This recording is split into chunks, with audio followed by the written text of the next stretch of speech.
Shine with Kendell Lenice. Real talk for real people. Let's shine together. Allow me to introduce myself. Thank you for shining with me first and foremost every week on Shine with Kendell Lenice. I am a certified transformational life coach, speaker, author, as well as a certified financial coach. Each week I hope to elevate you, educate you, and entertain you with our various guests and various topics here on Shine with Kendell Lenice. Thank you so much for tuning in. Don't forget to tell a friend. And now on to this week's show. Hey everybody, it is Kendell Lenice. Welcome to Shine with me, Kendell Lenice. Thank you so much for tuning in for this episode. I'm not sure how you stumbled upon me, but I am so glad you did. Hopefully it was intentional. You said, hey, I want to rock with her and check out her podcast, Shine with Kendell Lenice. To all my loyal listeners, thank you so much for coming back every single week. I so appreciate it, and I don't take it lightly. We are in the month of June, people. My birthday is June 17th, so I like to say queens were born in June. So happy birthday to all you June babies out there. There's so much that I want to unpack and talk about today, and I think it's important to use your brand to take a stand. So we're going to talk about George Floyd. It's not going to be a full episode because this is an emotional topic, and you are inundated, as you should be, with what's happening and what's going on, maybe even in your city, because this happened in Minneapolis, but every city, including my city, I'm outside of Baltimore, Maryland, I'm in Maryland, but even within my city, in my state, and DC is close by, folks are mad, folks are tired, folks are angry, and I'm one of those folks, and hopefully you are. No matter what nationality or race you are, you need to be outraged, you need to be angry, you need to be upset. If you have a pulse and you saw the video, heard about the video, saw a video or a picture come up and down your timeline on social media, you should be fed up. And if you're not, you need to check yourself. You need to check yourself. You need to check your pulse. You need to see what's going on. But before we get started, as always, I want to start with this week's life note. Be right back. All right, it's time for this week's life note. All right, so this week's life note is by Malcolm X, and I just want to apologize in advance. They're doing construction or something out there, so if you hear noise behind me, please disregard that. Okay, so this week's life note is from Malcolm X. I'm for truth, no matter who tells it. I'm for justice, no matter who it's for or against. And I'll follow it with this last quote by Malcolm X. Truth is on the side of the oppressed. That is this week's life note. So, the life note usually carries us into the show in words of wisdom from whomever that can carry you through the rest of the week and carry you in life. Sometimes the quotes are from me and sometimes they're from other amazing people. So, as I do this episode of the podcast, it has been brought to my attention via social media, where all the latest news can be found, that not only did the cop, who I don't even care to even say his name, George Floyd. If you don't know what's happening now, you have been under a rock. I'm not going to teach you about what happened. Please research it, because when you see it for yourself, hopefully it will allow you to think about your life, to think about the people in your life, even if they're not black. But if you, quote unquote, have black friends or black family members, because I hear other people, other races saying, my husband is black, my son is black, my cousins are black, my best friends are black. And it really is a Black thing, but it's more a human thing. Because if you're a human being and this has not affected you in some type of way, once again, you need to check your pulse. Okay. So 3 more cops charged in George Floyd's death, other than the officer's murder charge, has been upgraded. So that's a beautiful thing, because this is from CNBC. And as you all know, hopefully you know that the officer who had the knee in the neck, he was charged with 3rd-degree murder, but the other officers weren't charged. So now the other officers will be charged for murder. So we'll see how that goes. It's just so important for us to really just pay attention to really what's going on and be safe out here. You know, it's so important to make sure. Give me 1 second. Everything good? No, ma'am. Okay. I got it running now. Okay. But it's weak, so we ordered you a new one. They're gonna come Friday to put it in. Okay. So what I did, I just charged it up enough to hold you to that. Okay. That way you won't go without no heat. Okay. Thank you. Because I know you don't want a window unit. No, but thank you so much. You're welcome. I appreciate you. Thank you. Have a good day. You too. All right.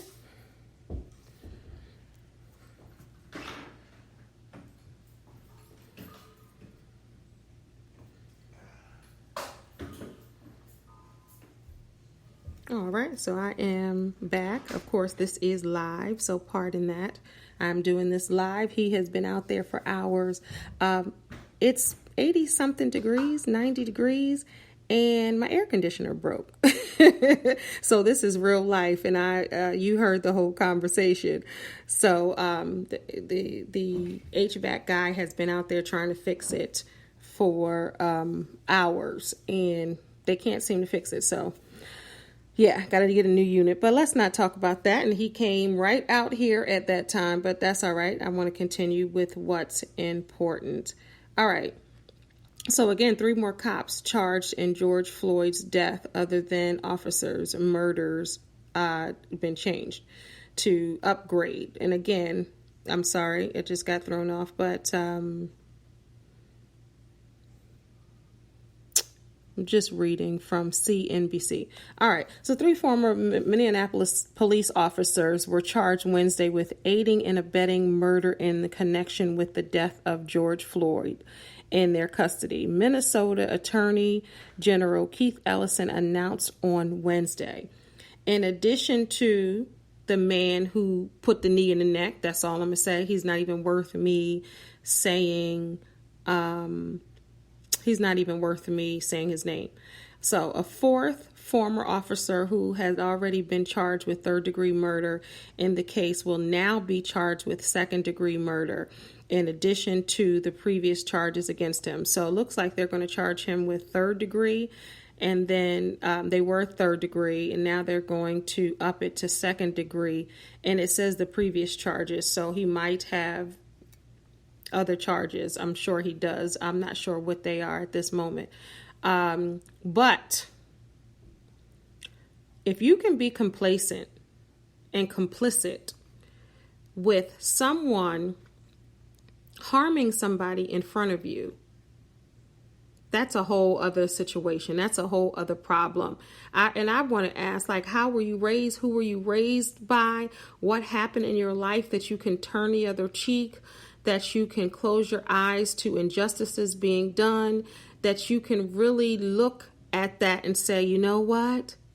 I'm just going to let him kill that man. Like, who are you? Where do you come from that's okay?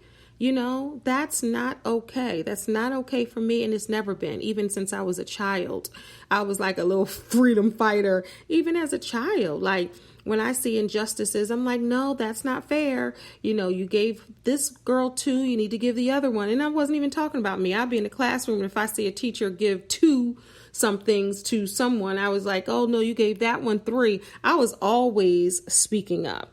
So, and, you know, even little unfairness and unfair treatment in the workplace, you know, or if you see within your school or you see within your family, Like, it's somebody's job to speak up. It's somebody's job to say, no, this is not right. This is unacceptable. And I know that the patrons and everyone outside, and I'm told that the store owner as well, spoke up, and everybody outside was saying, you know what, get off of his neck, leave him alone. You know, he's already dead. He can't breathe. You know, George Floyd said, excuse me, I can't breathe. He said that. He said, please, I can't breathe. He called for his mom. Now that rang true for every mom out there. I still to this day cannot look at that whole video from front to back. It was 9 minutes long, that he had his knee on his neck. And the coroner's report came back that he died of asphyxiation. Of course, the police say he died of a heart attack, but the family did their own, as they should have. And it was because he could not breathe. That's what asphyxiation is, you know. And what other person out there, everybody else is saying, leave him alone, and the cops weren't listening. So not only did you have the one cop, not only did you have the two cops, not only did you have the three cops, but you have 4 cops out there. 4. So all of them are just as guilty. At least my opinion, they're just as guilty, because at some point they got to say enough is enough. And I'm sure this wasn't the first time that something happened like this. And as we know in our history, this isn't the first time that other cops sat around and allowed some just horrible treatment, murders take place, and nobody says anything. Like, nobody has a black bone. Do you bleed blue that much that you forgot that you have red blood going through your veins like everyone else? Think about it. You know, think about what you would have done. And hopefully it's not stand around and allow something to happen. Hopefully it's not that. You know, when you think about that, hopefully it's not that. But unfortunately, it was that for a lot of folks. So this is like a touchy subject, and hopefully it should make you pissed. It should make you angry. It should make you sad. It should make you squirm. It should make you move. It should make you think. It should make you want to scream. It should make you want to just, you know, cry and call your loved one. It should evoke so many different emotions. It should. So when you think about the other cops that stood around and everyone was screaming, and the trauma that was happening, the PTSD that's going to happen with everybody watching, you know, the family members that have to go. His daughter is beautiful, George Floyd's, and she said, wow, my dad, you know, did all of this. My dad did all of this, you know, so think about that. Her dad did all of this. It's just, when you think about it and you think about what's going on, it just makes you just want to see change. You want to see change. So wanting to see change is different from change happening. And I want to just talk a moment about branding. I did a show on my YouTube channel about branding and your brand. And I talked about how so many people are protecting their brand so much that they're not speaking up. They're not posting about it. They're not protesting. They're not saying anything. They're not using their voices and their brands to evoke change or to bring awareness. And I'm talking about of all nationalities. I'm not just talking about, you know, people other than black are not doing it. Some black folks aren't doing it. And when we talk about Black Lives Mattering and Black Lives Matter, it's not that no other life matters. We already know that other folks' lives matter. But when it comes to Black lives, people seem to turn a blind eye or just hurt us in a way they're not willing to hurt anyone else. And I think it's wrong. And I think it just pisses me off. Like, this is a life. This is a person that's attached to other people. This is a person that has a child, that has a, possibly a husband or wife or a mother or father or siblings or friends or people. This is not a video game where you can hurt somebody and then you have two more men to come and do this. This is life, and you only get one. So when you're gone off this earth, that's it. So then what are you going to do? Think about it. And it's a problem, because what's going to happen? What's going to happen to another child without a father, another child without a black father? What's going to happen? This is her legacy, and hopefully she grows up to try to make a difference in the honor, in the name of her father. But when I talk about branding and talk about using your brand to take a stand, I really mean that. So if you're on social media and you're twerking and you're posting about the game that you went to or played, or, the clothes that you bought, or you're posing by the car, and you're posting empty posts is what I call it. Not saying that you can't have fun and post anything you want, but during times like this, you need to exercise your voice and speak about what's happening in your own way. Whether you want to get on there and do an audio snippet, whether you want to go do a video of you saying something, whether you want to write out something, whether you want to get with somebody and have a meet, whatever it is, you have to do something, because it's up to all of us to do something. Even if you're not Black, African American, whatever you want to call us, you have to do something. Everybody has a part to play in this world, and you have a part to play. So what are you going to do?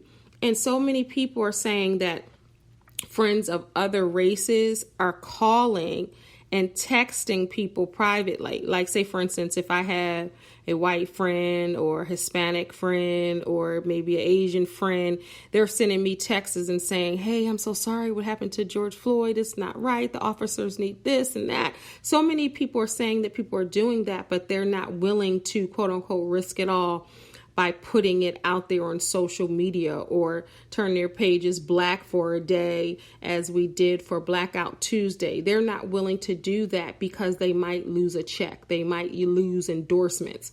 And you got to think about, is a check, now we know, let's keep it real. Checks, you need checks to keep living and, eating and healthcare. And we know how important money is. So hopefully I don't even need to talk about that. But is money more important than a life or injustice? And that's and that's why I say, well, what do you stand for? It's so important to stand for what is right, and not what's wrong, but just stand for what's wrong, and stand for what is right. Look at Kaepernick. I believe when was it Mike Brown when it happened? Or it's crazy because I can't think of which murder made Kaepernick take a knee, because there has been so many. We just had Breonna Taylor, we just had Ahmaud Arbery, and then George Floyd. These are the latest three names we know, but there are so many names we don't know. And I feel like I have a voice, and I have a podcast, and I have a YouTube channel, and I'm on social media heavy. I don't know. I can't even imagine me not trying to use my brand or not trying to use my voice to evoke some type of change, especially as a life coach. And I'm all about educating, elevating, and entertaining on this podcast and everything that I do. I would be remiss not to talk about this. I would be irresponsible, not as a human, but even socially. I would be socially irresponsible if I felt that I didn't have to talk about this. Or I say, you know what, I just want to talk about other things and uplifting people and all of that. This is a part of it. This is a part of it. When I speak to my life coaching clients, the first thing I ask them during this time is, how are you coping with COVID-19? Because yes, y'all, we're still dealing with that. We're still dealing with quarantine. We're still trying to figure this out, right? And then on top of that, now the country, because you have people marching in the UK and beyond, be way beyond the United States. You know, the Amish people came out and, you know, they're all about peace, and they're all about, you know, they don't even have phones and technology, but they were out there protesting in their way, holding signs and singing. So this is affecting people all across the world as well as COVID. So now you have this within this time. So that's the first thing I ask my clients. I'm like, how are you coping with COVID-19? You know, what's going on with you as far as George Floyd? Are you, you know, continuously watching the footage and online and you can't stop, you know, because that's unhealthy emotionally and mentally, because you're going to have PTSD as well because of those images. And some of those images, I don't know if you're like me, but if some of those images, it's hard to shake and get out of your head. You can be in the bed like, you know what I mean? Thinking about that.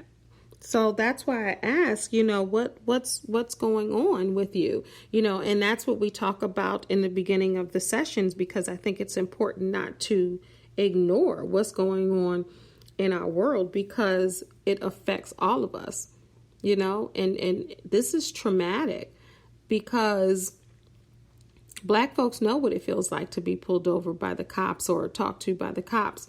Like, a lot of Black folks aren't trusting cops. When they see the headlights, even when they're driving, they know you can get killed by a cop by eating Skittles, wearing a hood, sitting in your house, eating cereal. You could be dragged out of your car. You know, think about all scenarios. You could be walking down the street. You can just be breathing, and you're breathing while Black, you know, because you already know they don't care about the breaths, because George Floyd told them, I can't breathe. They don't care, you know. So they say, okay, well, all cops are not bad cops. And I have family members. I have one of my cousins who is all the way up there in rank, and he has been a cop for over 25 years, you know. But I would be pissed with him if he stood around and watched this kind of thing happen. You know, if that was my family member out there, George Floyd, or if my family members were the cops. You already see the one that put the knee in the back. Y'all know his name. His wife divorced him and is estranged from him. And she was like, please, I think this is sickening. Please don't come for me, because I left him, and I'm not, you know. She was appalled and hopeful, and I'm glad she was. You know, if she wasn't, I'd be looking at her sideways. But if they were my family members and they were spectators on this is happening, I probably wouldn't have words for my family members, because at the end of the day, right is right and wrong is wrong. And we have to cherish human lives. It's about humanity. Like, you shouldn't want to see something happen to your fellow man, no matter what color he is. If he was a white man with a cop with his knee in the neck, go figure. I don't know if that's ever going to happen. But if that was the case, I would still be saying that is wrong. Why is that person doing that? And why are people around allowing that to happen? You know, but it's different. It's different for Black folks. I'm even madder, because that could be my husband, brother, cousin, friends, husbands, and everybody connected. Like, you know what I'm saying? So when you think about that, and you think about what's going on, you got to think about really what's happening and what's going on, because something has to be done.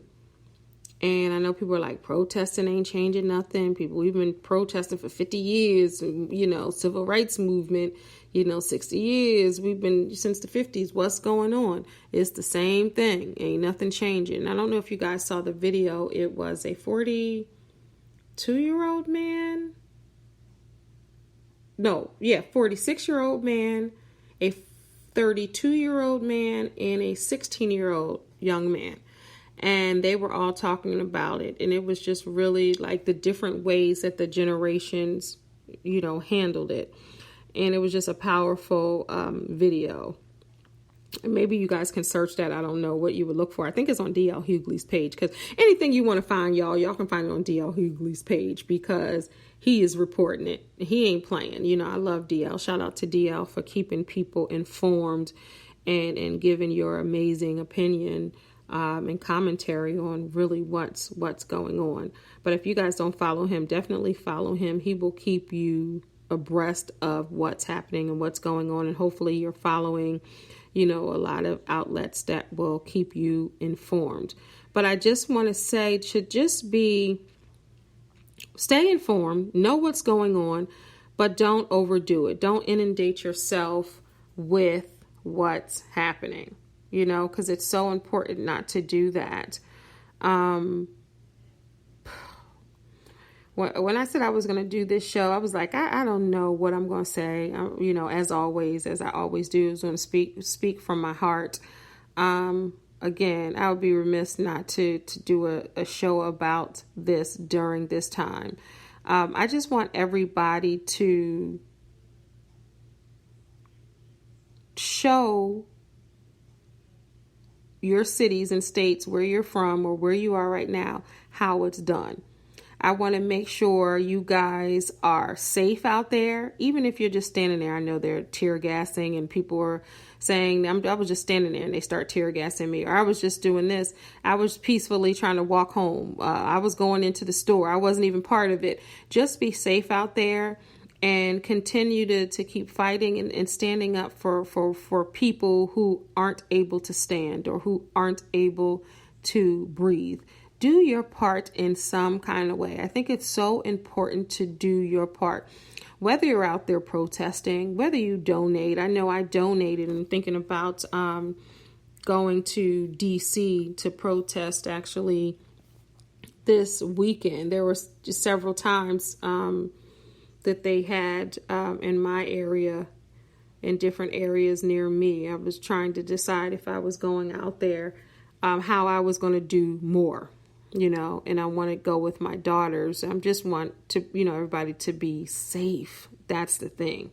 Because if they don't care about putting a knee in the neck of somebody or pulling somebody out of a car or going into somebody's apartment and shooting them, they don't care about throwing tear gas and shooting. They're shooting rubber bullets that into crowds there. Did you see in New York that the police officers just were literally running folks over?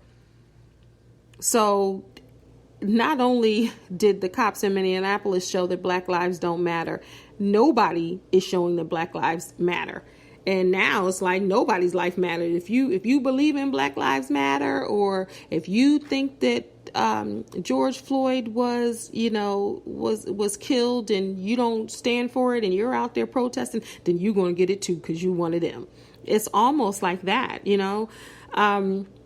but donate. I know I donated to the Minneapolis Protesters Fund because I know a lot of lawyers are pro bono, doing pro bono work by representing the protesters who get locked up. But you also have people who may need lawyers or representation, and these lawyers might get inundated. So I donated to that fund. I know my daughter did as well. But if you don't protest and riot or uprise, I should say, and you don't donate, then you can post. You can use your platform to bring awareness, to talk about injustice, to talk about police brutality, to talk about senseless murder, to talk about whatever you need to talk about. You can provide a space for people to comment. You can do a video. You can, jump on a podcast. You can do whatever you think that you can do. Just do something. Don't just sit there and be tight-lipped worrying about your brand. If you have a brand, which is you, no matter what you're saying, you are your brand. No matter what you're selling, you are your brand.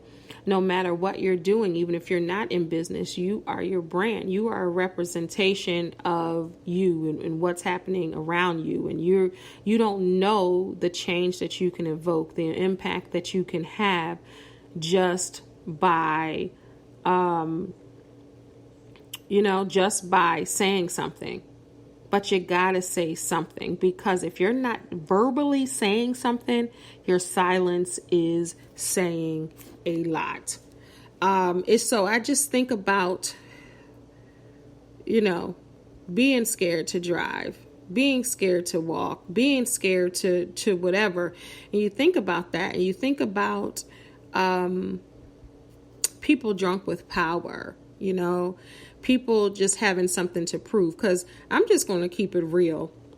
If you have your knee in someone else's neck and they're already limp, they're telling you that I'm pretty much dying, I can't breathe. They're calling for a mother that has been dead for 2 years.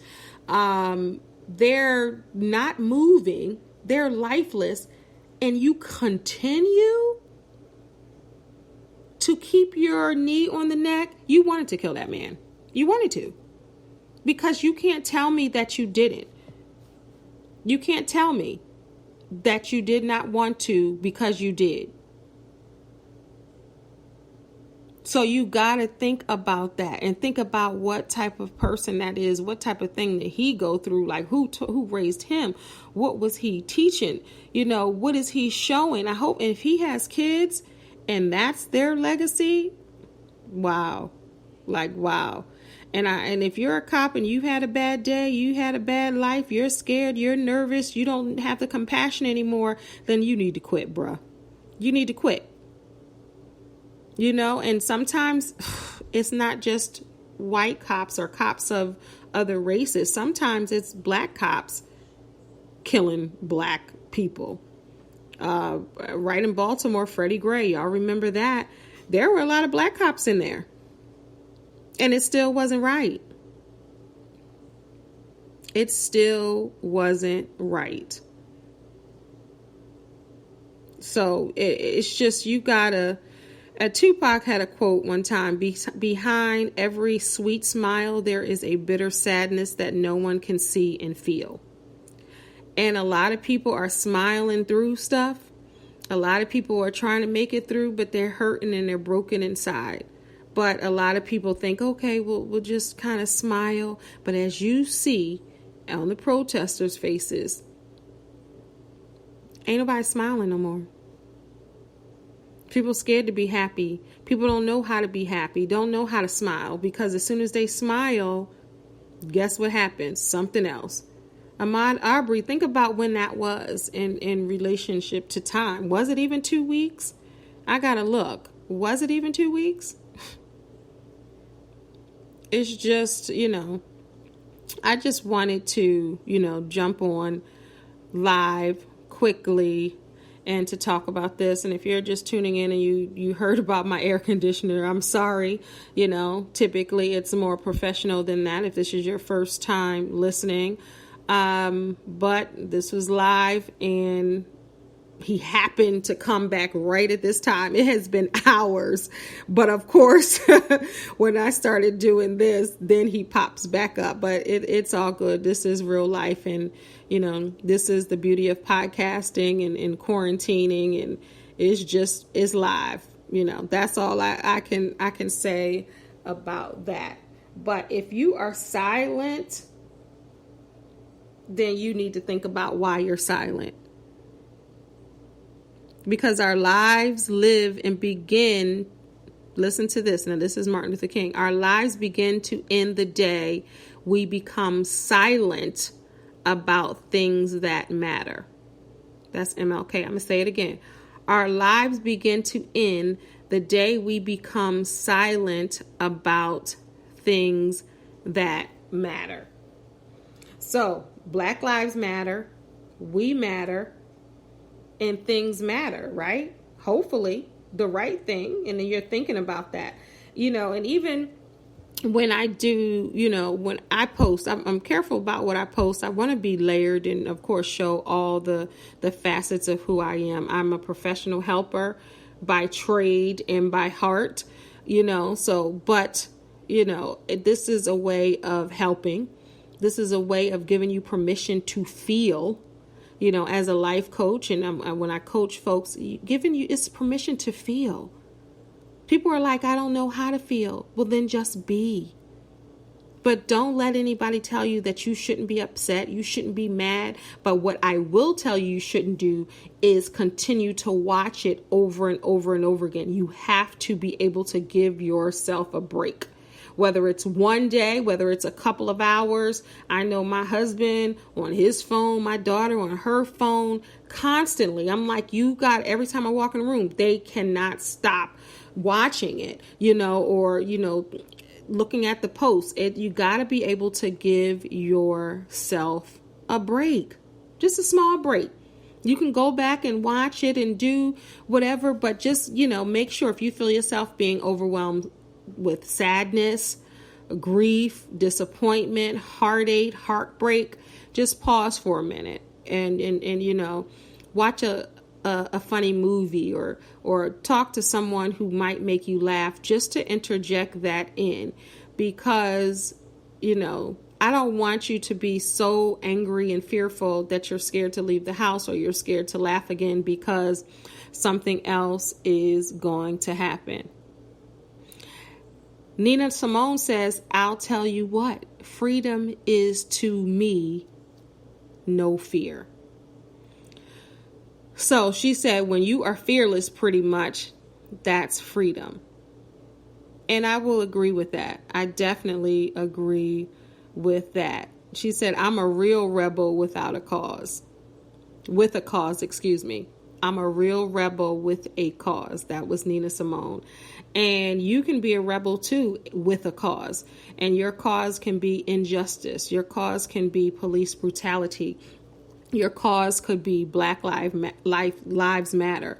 Your cause can be, not sitting in the background waiting for somebody else to do it. You can be called to leadership. You could be called to organize, because after you protest, right, you can't go back home and kick your feet up and do nothing else. Now it's like, okay, what's the plan? What's the strategy? How are we going to come together? What are we going to do differently? What are we going to say differently than, our ancestors said? What are we going to say differently than the last time someone got shot or killed by the police? And, what are we going to do differently?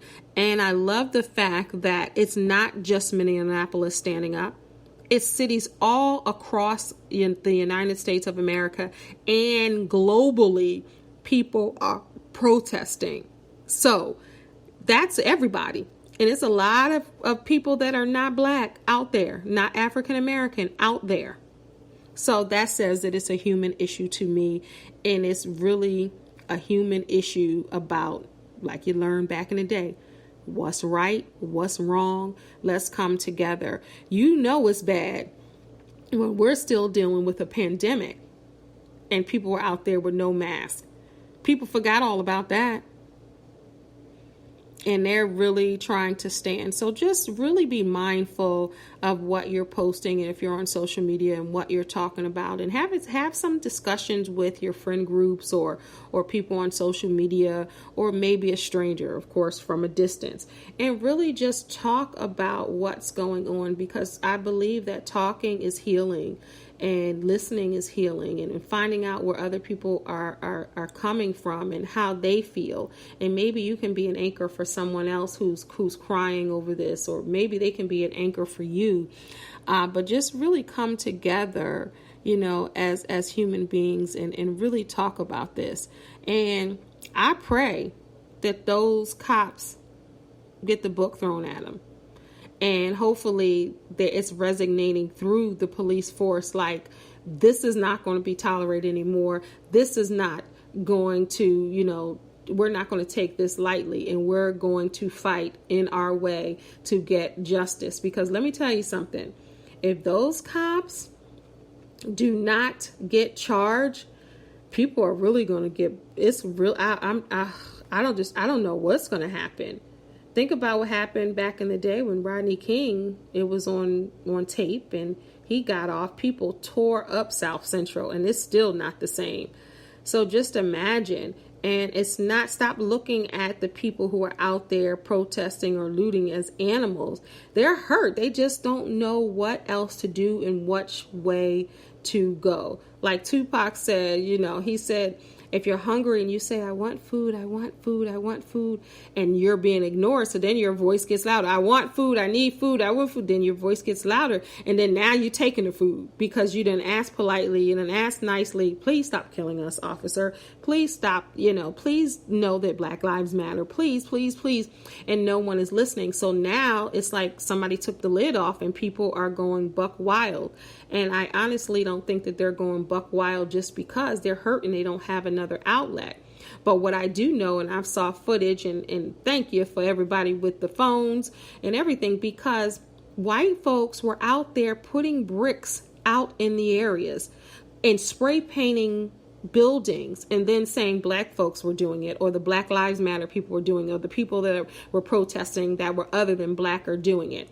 And people have seen them from city to city doing that. And I think that that's pretty messed up, because as a people, as a group, as a unit, we're already going through a lot, and we don't need nobody else helping us, tear up stuff, because everybody is not out there to tear up. The main group and the main focus of the groups is to silently protest and quietly protest. The people that have organized these protests, they're not out there, looting or trying to do that. They're really trying to take a stand. So don't look at the news and assume that they're just doing that just to get free stuff and to wreck stuff. They're hurting and they don't know what else to do. So before you try to judge someone else, try to use compassion and empathy and love someone else. Thank you so much for tuning in to this week's episode of Shine with Kendell Lenice. Remember, you are a star, so don't allow anyone to dim your shine. Until next time, God bless and peace. Shine with Kendell Lenice. Real talk for real people. Let's shine together.